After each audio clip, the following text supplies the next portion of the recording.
Olá, professor Samuel aqui de novo com vocês. Hoje nós iremos estudar um conteúdo muito importante que trata basicamente do fortalecimento real, ou seja, fortalecimento das monarquias, ou seja, de rei e rainha, lá no final da Idade Média, tá? Vamos lá. Bom, nós já estudamos que lá na Idade Média o poder era concentrado nas mãos de quem, gente? Dos senhores feudais. Os senhores feudais detinham o poder no seu feudo. Sendo assim, o poder era descentralizado. Cada feudo tinha seu poder. Na Idade Média, não havia um poder centralizado, ou seja, nas mãos de uma única pessoa. Ele era descentralizado ali nas mãos dos senhores feudais, em cada feudo. Bom, já estudamos sobre isso. Além disso, dessa característica aí do poder descentralizado, nós tivemos outros eventos ali na Idade Média que são muito importantes para a gente entender esse fortalecimento real, que foi, por exemplo, o renascimento comercial e urbano, né? O ressurgimento do comércio e o crescimento das cidades. Tivemos também o surgimento dessa camada social tão importante na sociedade, que foram os burgueses. Tá? Os burgueses, nós já estudamos, é uma camada que surge no final da Idade Média, ali nos burgos. Tá bom? Uma camada social que basicamente pratica o comércio, se enriquece através deles. Mas lá na Idade Média já se percebe alguns problemas, que é basicamente as diferentes moedas que estão circulando entre os feudos. Você não tinha na Idade Média uma única moeda que facilitasse esse comércio, né? Os burgueses fazendo o comércio ali tinham que trocar as moedas e tinha taxação e tudo mais. Isso complicava o comércio em si. Esse é um dos primeiros problemas que nós percebemos na Idade Média, a partir do surgimento da burguesia, né? Essa dificuldade de se fazer comércio por causa da circulação das diferentes moedas, né? Eles são os principais prejudicados, os burgueses, porque eles que basicamente fazem o comércio. Aí o que acontece? O que os burgueses vão fazer com esse prejuízo comercial? Eles passam a apoiar os reis, tá? Os reis vão conceder benefícios aos burgueses. Quais benefícios? Basicamente, a unificação da moeda, né? Os reis, a maior parte deles, passam a tornar naquele, né, território a circulação de apenas uma única moeda. Então, os burgueses são beneficiados pelos reis, então eles passam a apoiá-los.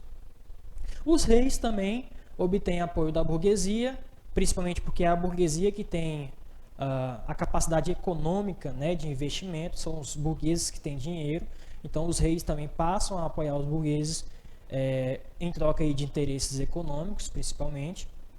Os nobres também passam a apoiar os reis, principalmente porque os nobres, no final da Idade Média, eles estão prejudicados financeiramente, principalmente em decorrência de quê? Dos altos investimentos que esses nobres fazem nas cruzadas. Tem que enviar soldados, tem que enviar armamento, né? Então os nobres, no final da Idade Média, estão muito prejudicados com isso. Então eles têm que recorrer a quem? Os reis, principalmente, para recuperar essa carga financeira. Tá bom?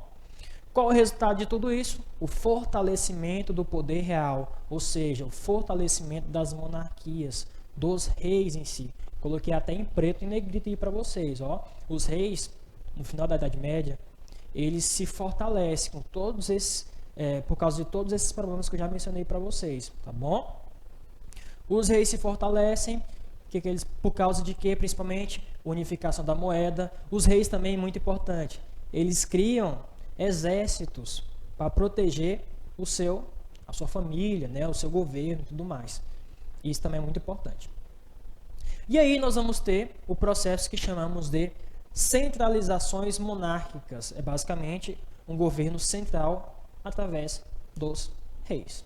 Tá bom? As pessoas começam a apoiar os reis e eles se fortalecem, consequentemente centralizam o poder em um só, ou seja, centralizações monárquicas. Essas centralizações monárquicas vão gerar os chamados estados modernos, ou seja, os estados nacionais. que nós já iremos estudar sobre ele, falaremos um pouquinho sobre ele. Nós vamos ter, a partir daí, a formação dos primeiros estados, depois os primeiros países, tá bom? Naquela época, não havia Portugal, Espanha, Alemanha como nós conhecemos hoje. Esses estados, esses territórios unidos, eles foram construídos principalmente a partir desse processo aqui que eu estou falando para vocês, tá bom? Vamos seguir.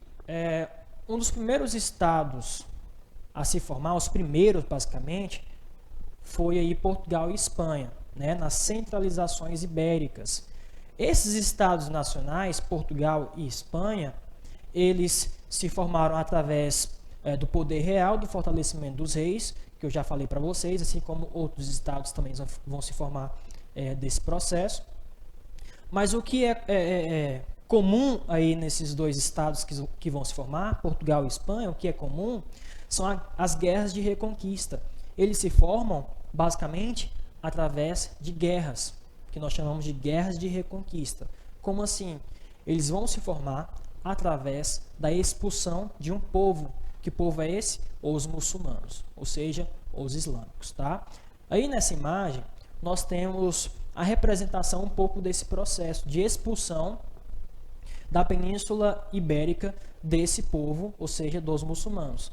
Aí no século XI, na primeira imagem, nós temos o quê? Em verde, todo o território muçulmano. Lá em cima, nós temos alguns reinados que depois passa a ser unificado, formando os dois países, né? Os dois estados, Portugal e Espanha. Mas percebam as setas. Esses dois reinados estão vindo para baixo, né, em direção à parte verde, ou seja, o território muçulmano, e estão expulsando esse povo daí. A primeira imagem nós temos a maior parte em verde, ou seja, um território muçulmano. Na segunda, nós já temos aí, olha só, uma pouca presença de muçulmanos. E por último, ali no século XV, no último mapinha aí, nós temos praticamente aí completada a reconquista desse território por parte desses reinados, ou seja, a expulsão, né, dos muçulmanos desse território. Ok? Então, basicamente, a formação dos estados nacionais, Portugal e Espanha, se forma através dessas guerras de reconquista, a expulsão de muçulmanos do território. Esse povoamento, né, essa conquista de muçulmanos nesse território, ela se dá lá por volta do século VIII. No século VIII, os muçulmanos ocupam a Península Ibérica, tá bom? E a partir do século XI, nós vamos ter a reconquista desse território, ok? Vamos seguir. E nós temos a formação de Portugal, que é um pouco complexa, mas eu tenho certeza que vocês vão entender. Lá no século XI, o que acontece? O rei do reino de Leão e Castela, ele vai doar algumas terras para o conde Henrique de Borgonha. Qual era essa terra que o Henrique de Borgonha vai receber? É uma terra chamada Condado Portucalense. Esse Condado Portucalense, ele vai gerar Portugal. Olha só o nome do país, Portugal, Condado Portucalense, tá? Então lá no século XI, nós temos as terras doadas a esse conde chamado Henrique de Borgonha. Um pouco depois, nós temos aí a figura de Afonso Henriques, né? Ele continua aí a expansão do território, ou seja, ele continua a tentar expulsar esses muçulmanos do território, e ele vai fazer uma coisa muito importante, que é a independência desse condado, que basicamente vai se tornar Portugal. Então, Afonso Henriques, além de expulsar os islâmicos do território, ele vai proclamar a independência, lutar para a independência desse território. Inclusive, Afonso Henriques vai se tornar o primeiro rei de Portugal em 1139, tá? Informação muito importante. Em 1383, nós temos um outro rei chamado Fernando I. Aí tem um problema relacionado a esse rei. Ele vai morrer sem deixar herdeiros, né? Qual o problema que vai gerar? Basicamente, é uma disputa pelo esse trono. Se você não deixa herdeiros, há uma disputa por esse trono. Quem vai disputar? Dom João I de Castela e João de Aves. Esses dois sujeitos vão disputar o trono. após a morte de Fernando I, ok? O que vai gerar dessa disputa? O que chamamos de Revolução de Aves, que é muito importante, tá? A partir da Revolução de Aves é que se formará basicamente o Estado português, o Estado Nacional Português. Por isso que é tão importante. E vocês certamente vão ouvir falar da Revolução de Aves, que foi basicamente uma disputa entre dois sujeitos, Dom João I e João de Aves. Ok? Quem que sai vitorioso dessa Revolução de Aves? Como vocês podem ter em mente aí, né, o que tem o sobrenome, João de Aves. Ele derrota Dom João I em 1385 e se torna rei de Portugal. Basicamente, essa é a formação do Estado Nacional Português, através desse condado portucalense. Bom, não sabe a localização do condado? Eu vou mostrar agora para vocês. Vamos lá. Olha só, o condado portucalense estava lá em cima. Foi a terra recebida do rei, né, a Henrique de Borgonha. Ele recebe esse território lá em cima. E o que acontece? O que Henrique de Borgonha vai fazer? Ele vai liderar a expansão do território contra os islâmicos, vai tentar expulsar os islâmicos. Afonso Henriques continua essa expansão e nós temos a formação aí, né, depois da Revolução de Aves, do Estado português. Olha só, em amarelo nós temos os muçulmanos, em verde, Portugal tentando se expandir. Lá no final, no último mapinha, vocês percebem a conquista, né, a reconquista desse território pelos portugueses, né, pelos católicos em si. Vamos lá. E aí nós temos a formação da Espanha, da França e da Inglaterra. Todas essas formações, gente, dos estados nacionais, têm influência de quê? Do fortalecimento real, do poder dos reis. Isso é muito importante e vocês não podem esquecer. Falou de formação de Estado Nacional, falou de fortalecimento real, ou seja, poder dos reis. Bom, lá no século XV, fala da formação da Espanha, do Estado Nacional Espanhol. Lá no século XV, nós temos a união dos reinos de Castela e Aragão, que estava lá ao norte da Península Ibérica. Eu acredito que no mapa que eu mostrei para vocês anterior, vocês tenham compreendido que esses dois reinos, eles ficavam ao norte, o reino de Castela e Aragão, tá bom? O que acontece? O Estado Nacional Espanhol, ele vai se formar basicamente através de um casamento entre Isabel, que era filha do rei de Castela, e o rei Fernando II, ou seja, do reinado de Aragão. Então, a partir desse casamento, né, que tem influência aí nos dois reinados, olha só que coisa bacana, nós vamos ter a Constituição do Estado Nacional Espanhol. Por que eles se uniram nesse casamento, os dois reinados? Basicamente, para combater os árabes islâmicos, para expulsá-los, terminar de expulsá-los, tá? E também para formar o Estado espanhol. Quando você forma um Estado espanhol unido, unificado, ele tem a possibilidade de conseguir muito mais riquezas, né? De se tornar uma potência econômica. É muito mais fácil isso, tá bom? Então, esses dois objetivos é muito interessante que a gente se lembre sempre, né? Por que eles fizeram essa união? Para formar o Estado espanhol, para ter mais riquezas e também para expulsar aqueles árabes islâmicos que estavam no território da Península Ibérica, tá bom?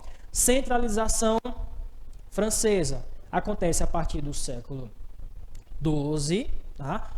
Também pelo aumento do poder real, e o que acontece em território francês na formação desse Estado Nacional, que é muito importante que a gente perceba, é a submissão da nobreza e do clero aos reis. Professor, lá na formação do Estado espanhol e do Estado português não teve essa submissão? Teve sim, tá bom? Mas isso fica muito presente aqui no território francês, nessa história da formação do Estado Nacional francês, tá bom? Então, o clero e a nobreza, eles ficam extremamente submissos aos reis franceses, bom? A partir dessa submissão, nós vamos ter uma centralização monárquica muito forte em território francês. Centralização inglesa, a partir também do século XII, olha só, então no mesmo período. E aí, na Inglaterra, na formação desse Estado inglês, nós vamos ter o quê? O confisco de terras dos nobres. né? Os reis, o poder monárquico, ele vai confiscar, né? Vai tomar basicamente essa terra dos nobres, vai tomar para si. Também vai ter, por exemplo, a inserção, né? Os reis ingleses, o que eles vão fazer? Eles vão contratar, por exemplo, exércitos assalariados, né? Para ter uma proteção maior para eles. Então, além desse confisco de terras nobres, nós vamos ter aí, a partir dos reis, né, ingleses, monarcas ingleses, nós vamos ter o quê? A formação desse exército assalariado, que eu acho que também é muito importante nesse processo, né, de proteção, principalmente. E a unificação. A unificação do território inglês basicamente acontece com quem? Com Henrique II, um importante rei aí na história, né, de todo o processo do Estado Nacional. É um dos principais, um dos mais importantes. Henrique II, é aí que, a partir dele, começa a unificação desse território. Bom? Bom, gente, é isso. Espero que tenham entendido, tá? No livro tem outras informações, mas aqui a gente só esclarece algumas questões básicas para o entendimento de vocês. Quer se aprofundar? Tem outros detalhes, outras informações no livro, e também vocês podem fazer as pesquisas de vocês, tá bom? Até a próxima!